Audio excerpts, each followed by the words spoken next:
Hello girls, I'm Zahir Rahimtoola. I happen to be in the fashion retail and e-commerce business. I'm very happy to be associated with Veet Academy. I think this is the need of the hour, especially for the women of Pakistan. As our founder Quaid-e-Azam, in his desire to see Pakistan as a nation, he wanted women to be equal to men.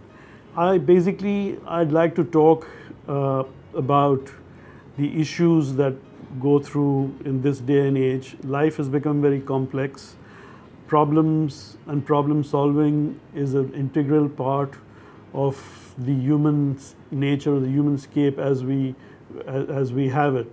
If you look at Thomas Edison, he failed, I don't know, maybe 1,000 times, and then he discovered light, and today we owe it to him that we have light. And therefore one needs to sort of look at problems. Problems are going to come. Problems are an integral part of life. If there were no problems, there'd be no life. And so the important thing is that to take problems head on and then sort of try to work out a solution.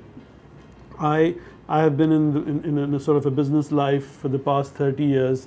I was fortunate to be the first one to set up fashion retail in Pakistan, and let me tell you, when I set up our store labels in 1996, that was a good 21 years ago.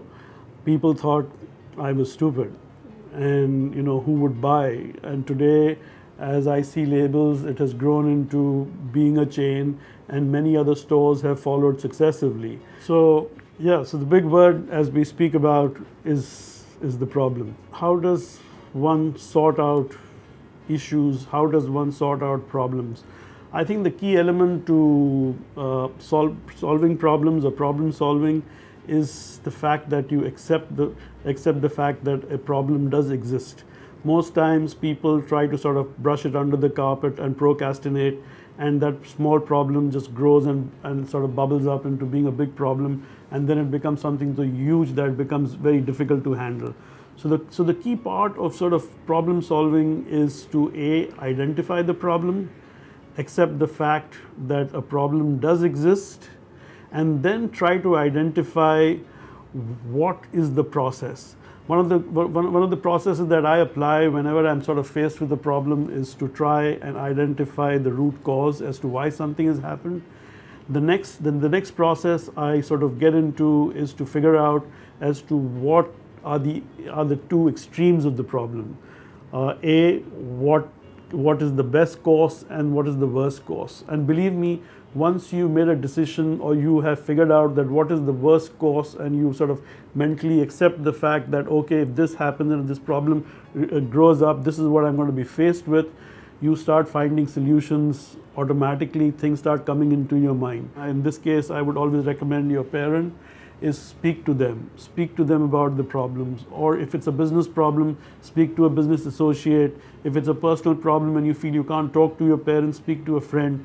Because when you speak out, you start seeing, or the other person starts giving you a process that you may not have thought of applying to solving the problem. So the best thing is essentially to reach out and seek for that help. Believe me, trust me, there are no egos involved.